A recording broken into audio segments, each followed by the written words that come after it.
പിന്നെ വേറെ നെഗറ്റീവായിട്ടുള്ള കാര്യങ്ങളൊന്നും മൂപ്പരോട് ചോദിക്കരുത് കേട്ടോ. ആ അപ്പോൾ നമുക്ക് ഫസ്റ്റ് ഒരു ക്വസ്റ്റ്യൻ സെഷനിലേക്ക് കിടക്കാം. ഇന്റർവ്യൂ അല്ല, കുറച്ച് ആൾക്കാർക്ക് ചോദിക്കാനുള്ള കാര്യങ്ങളെല്ലാം. ഗൈസ് എന്തൊക്കെ ഡൗട്ടെല്ലാം എന്തൊക്കെ ഉണ്ടെങ്കിൽ നമുക്ക് ചോദിക്കാം. എന്തൊക്കെ ഉള്ളത് പറഞ്ഞോ. എന്തിനാടാ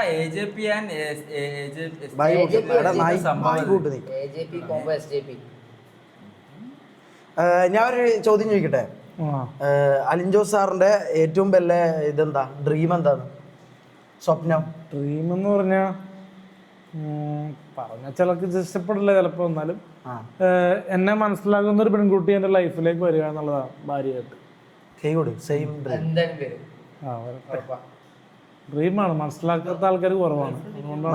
അപ്പൊ ഗേൾഫ്രണ്ട് ഇല്ല ഇപ്പൊ? ഒരുപാട് നമുക്കിപ്പോൾ ഒരുപാട് പേരോട് പറഞ്ഞു കഴിഞ്ഞാൽ ഇപ്പോൾ സാമ്പത്തികം കൊണ്ടും കൊടുത്തു കഴിഞ്ഞാൽ കളയിക്കാൻ പറ്റും. അതിന് അങ്ങോട്ട് കൊടുത്തു കഴിഞ്ഞാലും ചില സമയത്ത് പാവപ്പെട്ടവരെ കിട്ടാൻ പറ്റും. പക്ഷെ നമ്മൾ അങ്ങനെ ഒരു നമ്മൾ മനസ്സിലാക്കണം, അങ്ങോട്ടും ഇങ്ങോട്ടും മനസ്സിലാക്കുന്ന ഒരു മലയാളി പെൺകുട്ടിയെ തന്നെ കിട്ടാൻ പ്ലാൻ. ഒരു സങ്കല്പം എന്താ, മലയാള തനിമ എന്ന് പറഞ്ഞ പെൺകുട്ടിയാണോ, അല്ലെ മോഡേൺ ആണോ, അല്ലെങ്കിൽ നാടൻ ടൈപ്പ്, ഈ സാരി എല്ലാം എടുത്തുള്ള ആ ഒരു ടൈപ്പ്? സാരി കൊടുക്കാൻ, ചുരിദാർ കൊടുക്കാം. നാടൻ പെണ്ണായിരിക്കണം, അത്ര മാത്രമേ ഉള്ളൂ. Okay okay. അപ്പൊ അതാണ് മൂപ്പര ഏറ്റവും വലിയ ഡ്രീം. അപ്പൊ ഇത് കാണും. ഏതാ കൂടുതൽ, ഇത് അറേഞ്ച് മാരേജ് ആണോ അല്ലെങ്കിൽ അറേഞ്ച് ആയിരിക്കും നല്ലത്? അറേഞ്ച്, അതെന്താ അങ്ങനെ പറയാൻ കാരണം? രജിസ്റ്റർ മാരേജിനെക്കാളും കൂടുതൽ അറേഞ്ച് മാരേജ് നല്ലത്. അതെന്താ എന്ന് പറഞ്ഞാൽ നമ്മൾ അറിഞ്ഞിട്ട് കിട്ടുന്നില്ല നല്ലത്. പ്രേമിക്കുമ്പോ കൂടുതൽ നിങ്ങൾക്ക് അറിയാൻ വേണ്ടി. നിങ്ങൾക്ക് എന്താണ് അതിനെ കുറിച്ച് അഭിപ്രായം? ഇതിനെ കുറിച്ച് മാത്രമല്ല, നിങ്ങളൊരു എനിക്ക് പ്രേമിച്ച് കിട്ടാൻ ആഗ്രഹം, പക്ഷെ പ്രേമിക്കാൻ കിട്ടുന്നില്ല. ലൈവില് ഫെയിം ആയിട്ടും ഒരാളല്ല. അങ്ങനല്ലല്ലോ അത്.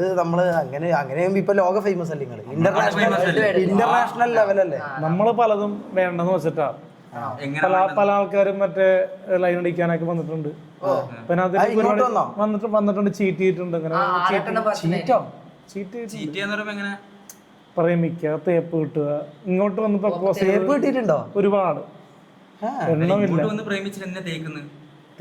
പറഞ്ഞാൽ പെണ്ണുങ്ങളുടെ കാര്യങ്ങളല്ല. അപ്പൊ അതുകൊണ്ട് നമ്മൾ ആ ട്രാക്കിൽ അധികം പോയില്ല. പിന്നെ നമ്മൾ ഷോർട്ട് ഫിലിമിലൂടെ പുതിയ ആൾക്കാരെ കൊണ്ടുവന്ന് നമുക്ക് പൈസയൊക്കെ ഉള്ളതുകൊണ്ട് അത് ആഗ്രഹിച്ച് വരൂലേ, അപ്പൊ അത് ഇങ്ങനെ കിട്ടൂലെന്ന് തോന്നുമ്പോ അവര് തേക്കും. അല്ല, അങ്ങനെയല്ല ഞാൻ പറഞ്ഞത്. നമ്മളെ മനസ്സിലാക്കുന്ന ഒരാളില്ല. കൊട്ടനെ അറിയാന്ന് ചോദിക്കുന്ന. കൊട്ടനെ അറിയോ?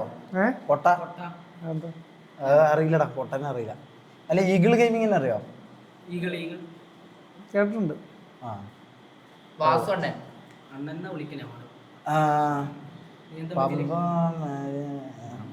എന്തല്ലേ നിങ്ങൾ പറയുന്നത്? ഒരു മിനിറ്റ് എടാ, അങ്ങാണ്ട്. Okay okay okay. അപ്പൊ അടുത്ത എന്താണ് ഡ്രീം പ്രൊജക്ട് എന്ന് വരുന്നുണ്ടോ? സിനിമകളോ? അങ്ങനെ കുറെ കാലം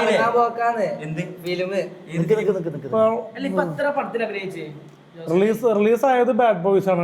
നിങ്ങൾ